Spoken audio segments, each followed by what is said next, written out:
Magandang araw mga kaibigan. Bigyan natin ng reaction opinion itong post sa DZRH News Television. Title, Money Talks in the Philippines. Ibinunyag ng Russian blogger na si Vitaly Zhodorevitsky na may dala umano siyang mobile phone sa loob ng kulungan sa kanyang buong pamamalagi.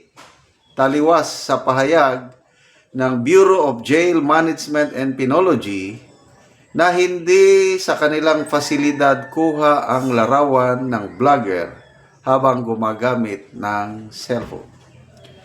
Sa isang YouTube video, sinabi ni Zhodorevitsky habang nakasuot pa ng BGMP na t-shirt na binayaran niya umano ang isang gwardya upang mapuslit ang kanyang phone at magawa ang anumang gusto niya. DZRH News. So ito yung statement niya.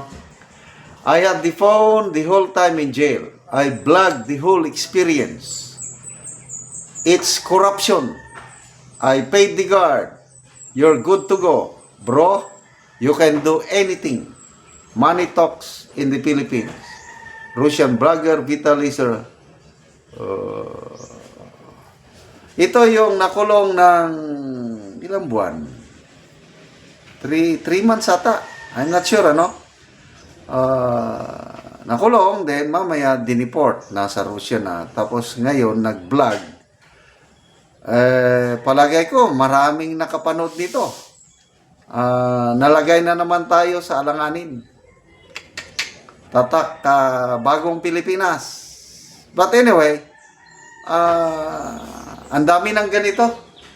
Yung mga gwardya sa mga nababayaran talaga. Pera de los buenos, nababayaran. Naalala ko sa NBI, I don't know, my high profile inmate, NBI detention cell.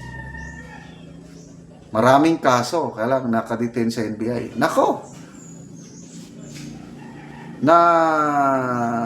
Nahuli kam, na bulgar. Labas-pasok siya sa loob ng NBI detention facility. Ang escort niya mga NBI agents at nagpupunta sa mga happy-happy nga lugar. So, normal na yan sa Pilipinas. Kaya lang, nakakahiya lang ba na yung mga negative na bagay na ganyan ang napapanood tungkol sa atin, nakakahiya. Ito nga, yung flood control scandal, alam na ng buong mundo. Kaya nga, maraming mga investors na ayaw nang mag-invest. May napanood akong Facebook reel. Si Senator Mig Zubiri. Binabahagi niya yung mga ambassadors na nakausap niya iba't ibang bansa. Europe. Sinasabi na yung mga Chamber of Commerce and Industries ng mga bansang ito nagpapahayag ng pagkadismaya sa korupsyon sa bansa at ayaw na nilang mag-invest. Ayan, paglalahad ni Senator Zubiri na nagtugma sa pahayag ng Employers Confederation of the Philippines President Sergio Luis Ortiz, parang gano'n. Noon daw, nung hindi pa pumutok itong flood control scandal, maraming mga foreign investors pumupunta sa Pilipinas, naghahanap ng opportunity para mag-invest. Kaya lang nung pumutok na itong skandalong ito, wala na. Zero. Wala na talaga. Taliwas sa sinasabi ng Pangulo last year nung nasa APEC Summit siya sa South Korea.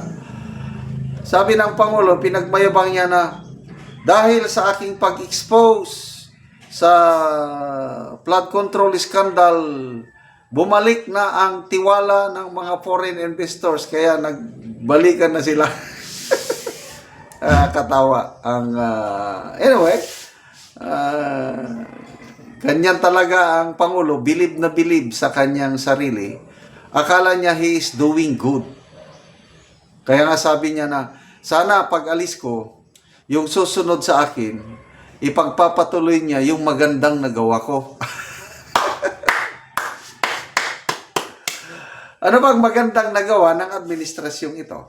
Let me count the ways.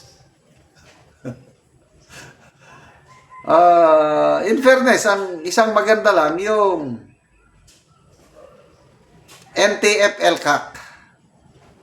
Kung ano ang nasimulan ng Duterte administration, ipinagpapatuloy nila. Kaya kitang-kita ko yung pag-improve ng ating seguridad when it comes to yung communist insurgency. Napakahina na ang impluwensya ng mga makakaliwa. Sa kabundukan na, sa kanayunan, mahina na ang kanilang mga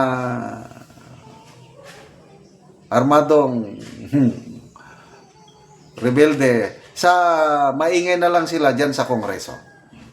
All others, wala akong makitang puros hirap. Hirap na hirap. Ang mga concern ng mga Pilipinos ngayon na dinadaing nila na dapat tugunan, inflation. Napaka mahal na ang bilihin. Every morning, magpunta ako sa labas, mag-marketing kasi may mga trabahante kami. Pinibigyan namin ng libreng lunch. Kailangan ng isda para masabawan. Yung 500 pesos ko, compared 3 years ago, nakakabili ako ng tatlo, kasi tig 100 lang ang kilo, yung isang paborito kong isda. 100 lang kilo noon. Ngayon, 250 na. Yung bangus, noon, 80 lang. Ngayon, pagbili ko kanina, 190. Ganyan na.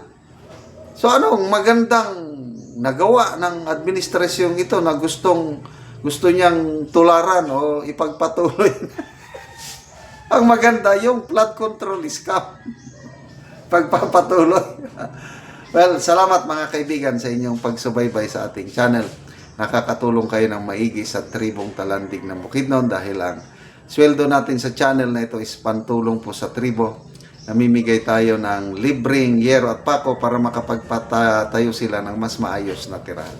Panoorin nyo ang video na ito. Karon mo na ni ang ngero nga ipanghatag sa mga tao nga kadtong mga daot ng ilang balay. So mo na ni siya mga lansang, linsent, so yero. So muna ni sila ang matabangan karon. Sumupod ni si nanay. Ang pila na edad nimo nay? 86 ka na. So makabalay na ka kay matabangan na ka giro nay. Salamat kayo. Oo. Manalangin sa Ginoo. Oo nanay. So lipay kay si nanay nga matagaan ikaw kol. Ay, sabot ko lipay kay di naman ko pa kapalit og sin kay matay trabaho. Kuha na kay trabaho. Salamat ni Sir Gyud kay natabangan mi niya og kuan. Salamat. Oo. So 86 na si nanay. So matabangan siya o gero kay balayan siya. So nalipay si nanay muna ni ang gero nga ipanghatag. Mga lansa. Ginoo. Nanay. Kang siyan. So kining gi-deliver karon nga yero 500 ni siya ka buok. So kuan gyud dagan pa gyud ang mga balay nga matabangan nga nagkinahanglan og tabang karon.